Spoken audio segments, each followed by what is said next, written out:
లంచం, లంచం, లంచం. లంచానికి మంచాలేసి కంచాలలో తినేటటువంటి వాళ్ళు ఉన్నంత వరకు జరిగిపోతానే ఉంటది.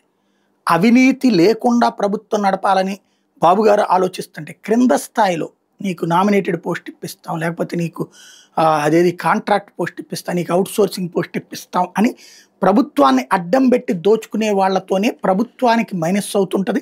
అధికార పక్షపు లింకులు ఉన్నప్పుడు మరింత సమస్య అవుతుంది. తాజాగా ఉమ్మడి తెలుగు రాష్ట్రాలు వేలాది మందిని మోసం చేసి 120 కోట్లకు పైగా కుచ్చుటోపి పెట్టిన వెల్త్ అండ్ హెల్త్ ఫైనాన్షియల్ బాధితులు ఇప్పుడు రోడ్డెక్కారు. నంద్యాల జిల్లా దోర్నిపాడు కేంద్రంగా మొదలై హైదరాబాద్, విశాఖపట్నం వరకు 5 టీడీపీ నేతలు చేసిన ఈ ఘరానా మోసాన్ని ఈ నెల 9న సాక్షి పత్రికలో ఉద్యోగాల పేరుతో ఊడ్చేశారు శీర్షికలో వెలుగులోకి తీసుకొచ్చామంటూ సాక్షి వాళ్ళు హైలైట్ చేసుకొచ్చింది. సోమవారం రాత్రి పెద్ద సంఖ్యలో బాధితులు దోర్నిపాడు ఫైనాన్షియల్ సంస్థ యజమాని వీరారెడ్డి ఇంటికి చేరుకుని నిలదీశారు. వాళ్ళు సరైన సమాచారం చెప్పడంతో బాధితులు ఆళ్లగడ్డ రూరల్ సర్కిల్ కార్యాలయానికి చేరుకున్నారు. దీని మీద అనంతపురం జిల్లా ఎల్లనూరు స్టేషన్లో కేసు నమోదైంది. అక్కడికి వెళ్లాలని పోలీసులు సూచించారు.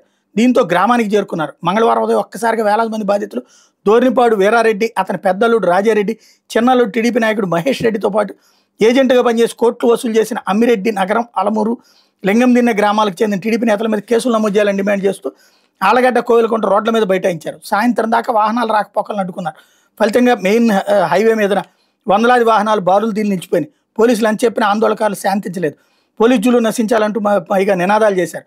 మహిళలు పురుగు మందు డబ్బాలు చేత పట్టుకుని ఆత్మహత్య చేసుకుంటామని హెచ్చరించడంతో ఉద్రిక్తత ఏర్పడింది. ఆందోళన అర్ధరాత్రి దాకా కొనసాగింది.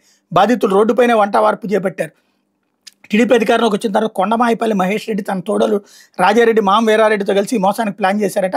అనేక మంది మండల గ్రామ స్థాయి టీడీపీ నాయకులు వీళ్ళతో చేతులు కలిపారట. ఏం జరిగినా పార్టీ కాపాడుతుందని తెగింపుతో ఇది చేశారు. రాష్ట్రంలో తెలుగు రాష్ట్రాల నుంచి 2 తెలుగు రాష్ట్రాల నుంచి 9,000 మందికి పైగా బాధితుల దగ్గర 120 కోట్ల రూపాయలు కొలగొట్టారన్నటువంటి సాక్షి హైలైట్ చేసుకొస్తుంది.